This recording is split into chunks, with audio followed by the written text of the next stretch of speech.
Hey y'all, how's it going? Welcome back to Seed Plate Channel.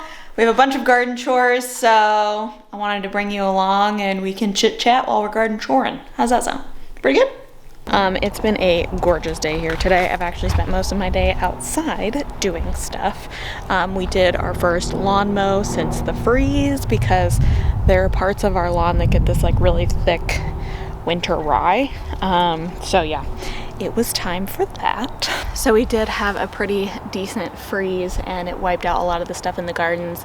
I actually filmed a video of me covering everything, but when I look back at it, it was so chaotic that I decided not to even edit or post it. But I will kind of talk you through, what we did and what happened. The citrus trees are gonna be a journey to come back, which you'll see here. But let's look at our list of garden projects. We will start with the peaches because that is way overdue. So I have 3 peach trees and 2 very good dogs. The tiny dog is our puppy is with my fiance watching football with the guys.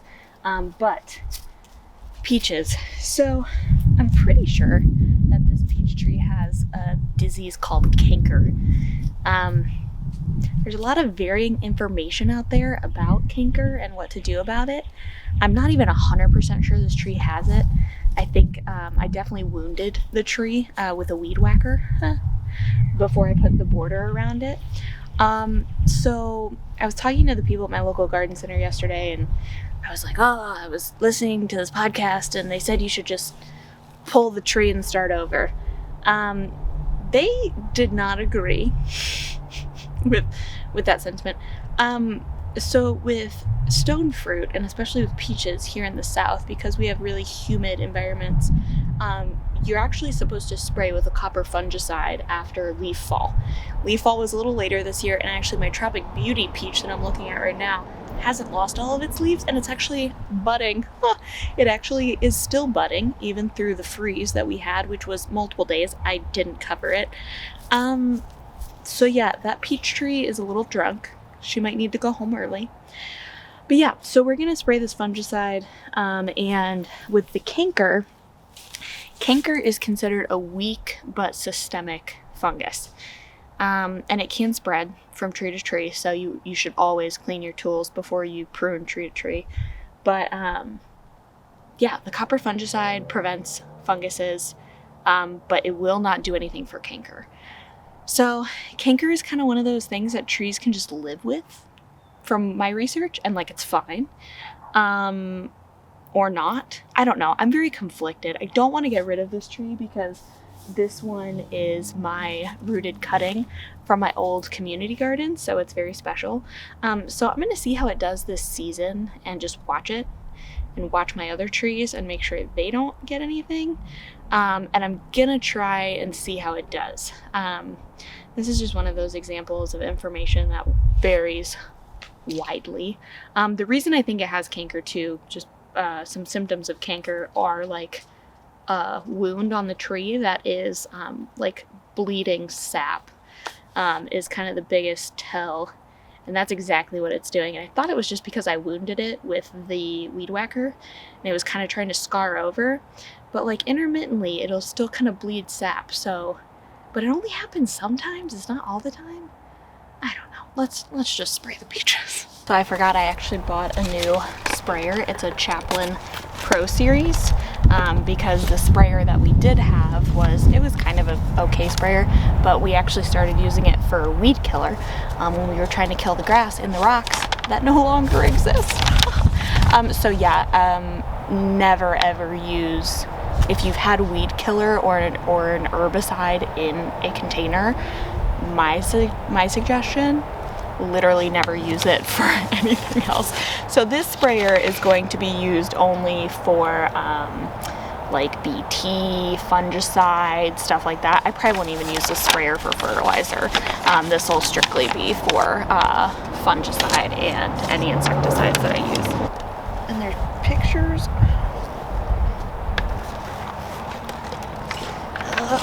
This stuff has to be put together right so the pressure is correct.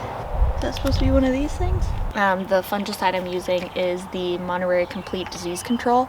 Now, this is for organic gardening. I'm learning a lot about fruit tree management and pruning, and I think sometimes we have this idea that fruit trees can just be like a set it and forget it, which sometimes they can. I have to tell you the story about parking lot peaches. Yeah, you heard me. Parking lot peaches. Sometimes I think when fruit trees are young and you're trying to manage them for an urban environment, I think they require a lot more than people think. So this is a fungicide. You can actually use it in your whole entire garden. But for this one specifically, 1 tablespoon per gallon. Okay, well, I don't know how to release the handle, so that's cool. Oh, that's how you release the handle. Not only did I smash my finger a little bit, which you literally can't even tell I did that, but then my battery pack died, so everything's fine.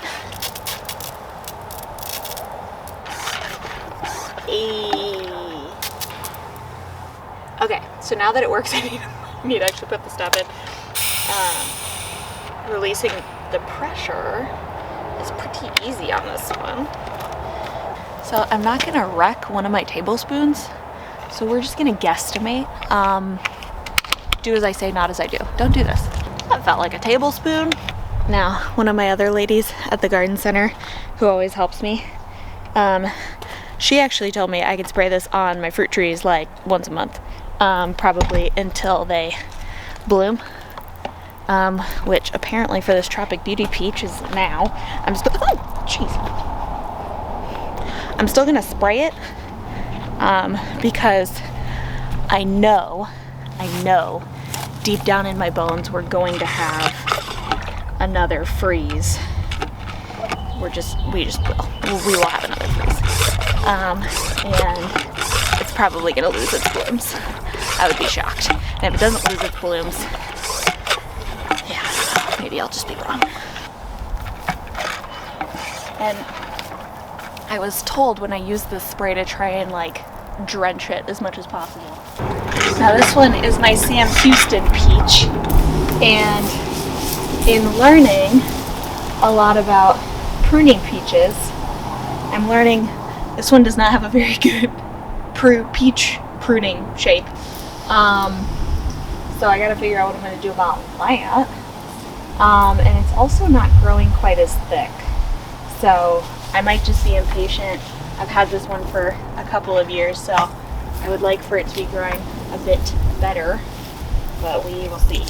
So here's my Tropic Beauty Peach, which still has some leaves on it, but I feel like I can't wait any longer to spray it, so.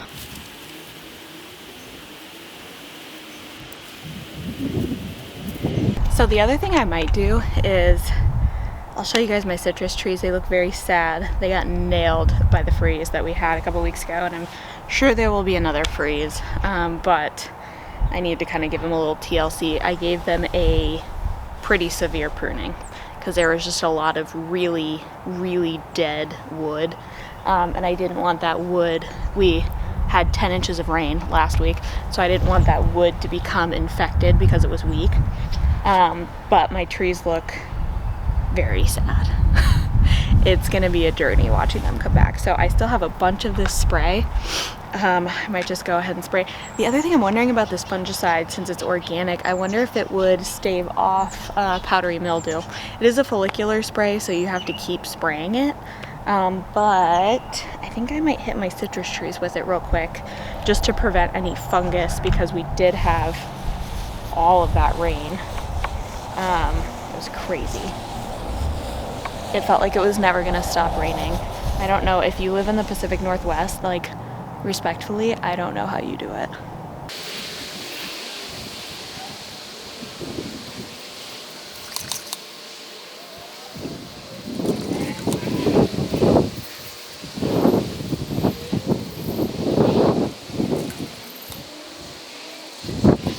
Okay, fruit trees sprayed. Let's see what's next on our list. Cleaning that arch trellis. I'm not excited for that. I'm just really not. I tried to clean off the green bean vines while they were still funky fresh, but I am short, so I could not reach those. Now, I'm not growing anything on here for a while, so like, does it need to be done? No, but I know myself, and the longer I just leave it, the longer it won't get done.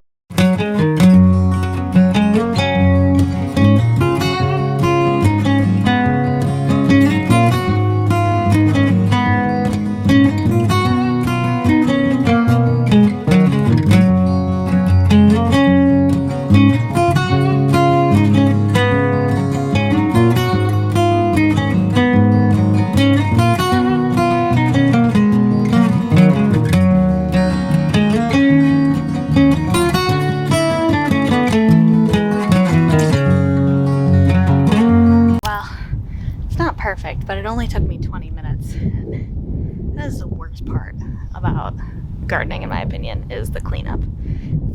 Let's work on something a little more gratifying. Now it is probably have green bean leaves in my hair.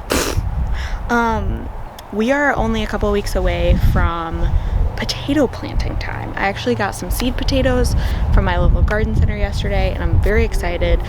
So we actually need to go start cleaning out the bed where the potatoes are gonna go. So let's go do that. And actually, so I want to tell you about parking lot peaches, and I want to tell you another story from something that happened yesterday. Also, I got some new gardening gloves. These are my favorite. They're made out of bamboo. They're like $10 on Amazon. I will leave a link. But what I like about them is they're not super bulky, so I can still like feel on my fingers, and they're super grippy. Very, very grippy. I like to I don't use gloves often, and I definitely don't use gloves when it's hot. But I enjoy using gloves, especially when I'm putting my hands in the dirt. So I don't use gloves very often. I mostly only use gloves when I have my hands in the dirt and the dirt hasn't been disturbed for a while, because there could be critters in there, especially ants, with how much rain we've had. Literally, Indy, my basset hound, was laying in an ant pile earlier because he's adorable and dumb and doesn't know any better. He's fine. I got to him before I think the ants did. But literally his face is just like right in an ant pile, and you're like, okay. So this is the bed my potatoes are gonna go in. This is where all of my root vegetables were. And what I learned about this bed specifically is that it does not get that much sun in the fall and the winter. It gets a ton of sun in the spring, but the fall and winter it does not. So my root vegetables did okay, my turnips did okay. Everything that grows fast did well. Things that grew slower, like carrots, those did not do as well. So good learning experience. This is why some permaculture books will tell you to live in a property for a year so you know where to put things. So I think I can still use this bed for fall stuff. It just has to be fast fall stuff. Truthfully, the carrots we have been getting out of here, I've been giving to the dogs because they're like that big. Let me tell you about parking lot peaches. We'll start there. So in my quest to learn about fruit trees, I've been listening to podcasts and watching videos and doing all this stuff, and I have been having a very interesting experience where I think I'm kind of having information overload. And so I was listening to this podcast, getting all upset about my peach tree maybe having canker and all this stuff. And when I went to my community garden, when I went to my local garden center, they always know so much about just all plants. It's crazy. And they kind of have experts that are in different locations to kind of talk to you about it. And it's great. So I told the guy, I was like, I think it has canker. I think I'm going to have to rip it out. And he was so confused. He's like, why would you have to rip it out? I was like, well, because it has this like awful disease. And he was like, no. He was like, do not rip it out. He was like, just see how it does. Like, let it take its toll. And I was thinking about that. And some plants, I think in general, we can over intellectualize gardening. Now, I know that like plant science is real and agriculture science is real, and I get that. But also sometimes I think we just make it too freaking complicated, right? And that was also on display yesterday.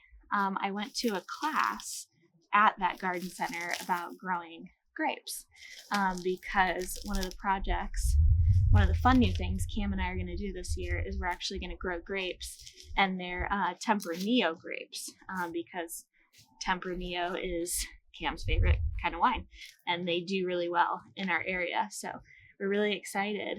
So I went to this class, and this class was definitely geared more towards small farms, which is fine.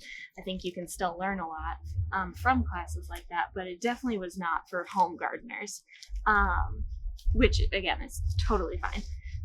But she was talking about how you shouldn't plant grapevines close to compost piles because of June beetles and all this stuff, which like, yeah, that all makes sense to me. But she was also talking about like soil testing and specific needs and all this stuff. And I kept thinking to myself, like, this is too freaking complicated. Like it's good to know that some plants need certain things more than others. Great example. Onions do really well with phosphorus, like a phosphorus bone meal, like with a phosphorus focused fertilizer, like bone meal. They need that. And they need that because when you plant onions, it's still cold because onions get planted right now. I've got all mine in right now. And so with onions, they need more phosphorus. And it's not because the soil doesn't have phosphorus, it's because the temperature of the soil when you plant the onions is so cold that the phosphorus is not bioavailable, right? So I totally understand and appreciate that, you know, sometimes plants need certain things. But like, I think sometimes we just make it too freaking complicated, like way too freaking complicated. Oh, it's a squash vine borer larvae. Yeah. Now, how does this relate to parking lot peaches? So I get done with this class and then we go do a pruning demonstration, right? And look, I have a lot of respect for people who professionally go into plant science, okay? So this is not me dissing anybody. But we go into the pruning demonstration and these guys have been taking care of these grapevines, these specific grapevines. They've been taking care of them for 20 years, like basically since they were planted, okay? So they're telling us about like, you know, how to plant and do all this stuff. And they're not sitting there being like, well, we test our soil once a year and we only, you know, do this and this and this. They're like, no, we don't friggin' have time for that. So that was really interesting to kind of see the juxtaposition between like this highly academic conversation about nutrients and soil and this very specific plant, which has its time and place. And then you have the actual lived experience of the people who have been taking care of these plants for 20 years. So finally, we're going to get to the parking lot peaches. So between my conversation about the canker and then my conversation, you know, and the juxtaposition between the two grape conversations I had, we were in very interesting territory, and I was reminded of parking lot peaches. So, parking lot peaches is a phrase coined by my cousin's wife, who's also my cousin, and they are legit. They off-grid homestead in Northern California. Like, they are absolutely legit. Like, all this stuff that I do is good, but like this would be like child's play to them. And I say that with all the respect in my heart. They fully support everything I do. They're wonderful. So, parking lot peach. We were talking, and Lorna and I were just talking about like the spirituality of the garden and kind of feeling your plants and, you know, figuring out what they need by just kind of, for lack of a better word, kind of becoming one with the garden.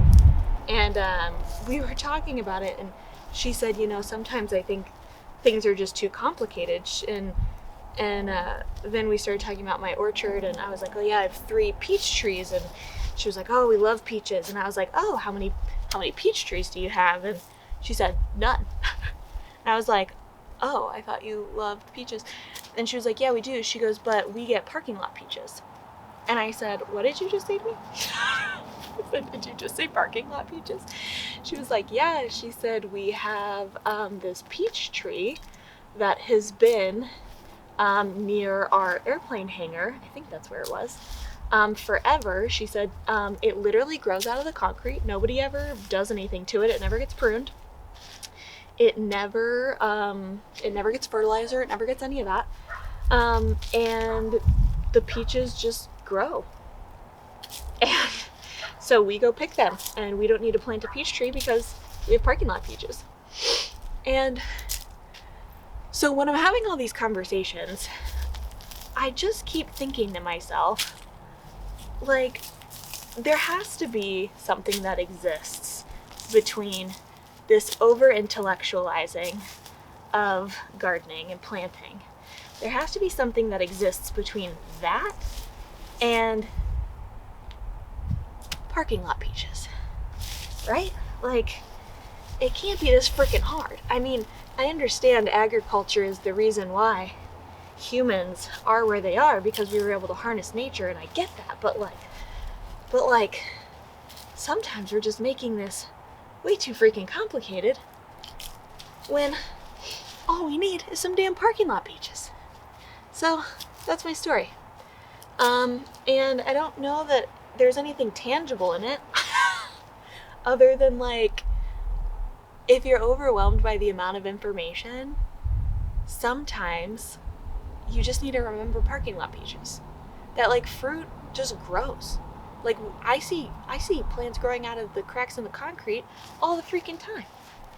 And yeah, so that's my story. And I hope that helped you, because sometimes I just yell, we're just trying too hard. We're making it too complicated. Okay, y'all, so the last thing that we have to do today is, hey, I bought this blackberry in the fall to replace one of my blackberries that had died, and then it sat in the corner of the yard for 3 months. I'm just gonna be honest with you guys. So I need to see if the roots are still alive. We need to see if any of the canes are still alive. They normally go dormant during this period anyway. I'll show you. I have a few other blackberries that are coming back, and actually that area is getting a whole revamp very soon. And so yeah, this is a Osage thornless blackberry. Okay, alright, it's still even got the label on it. Guys, I'm so embarrassed. I think I literally just set it out there, and then life got the better of me over the fall. So first things first, we're gonna take all of this tape off. Come on. Okay, so I'm gonna go ahead and cut off any of this stuff that's, like, clearly dry and very dead. Yeah, it's dead. And the way that you can tell if it's dead or not, and then I'm gonna take this stupid wooden thing out, because that's just not helping anyone. I hate these things. So the way that you can tell if your canes are alive or dead, especially if they look pretty frickin' dead, is by taking your nail and scratching. If you scratch the surface, whoa, if you scratch the surface of the cane and it's still green underneath, you're good. So some of this stuff is still pretty dead. So we'll take off a little bit more of this that's, like, obviously just dead. And now we have something a lot more manageable. And this is going to put out new growth from the base anyways. But the next thing we need to look at is how badly root bound it is.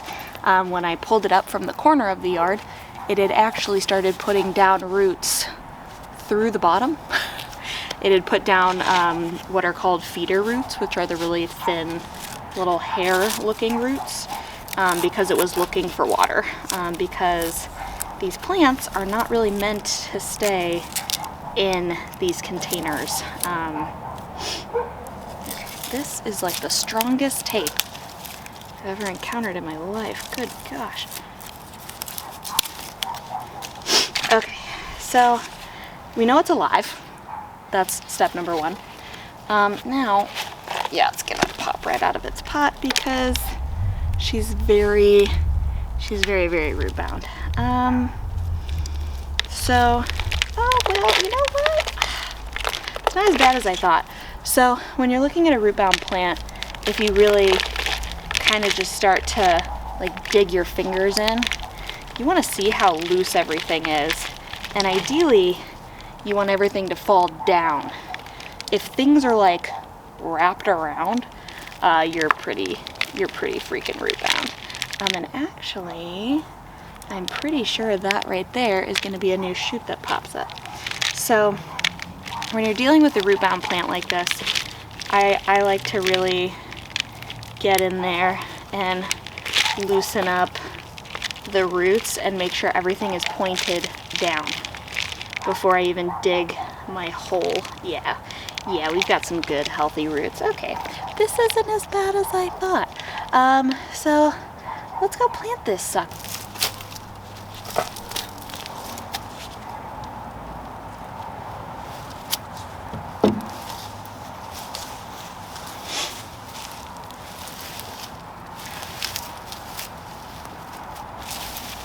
I'm actually not gonna water it in because, like I said earlier, we had 10 inches of rain last week, and honestly it was a little wet to be planting anyway, but that's okay.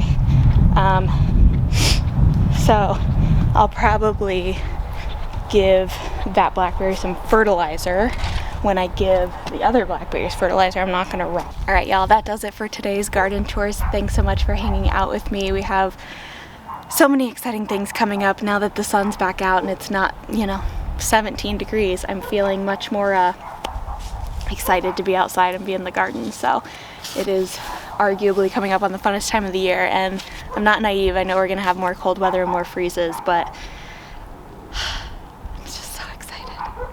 Thanks so much for watching. Happy gardening, and we'll see you next time.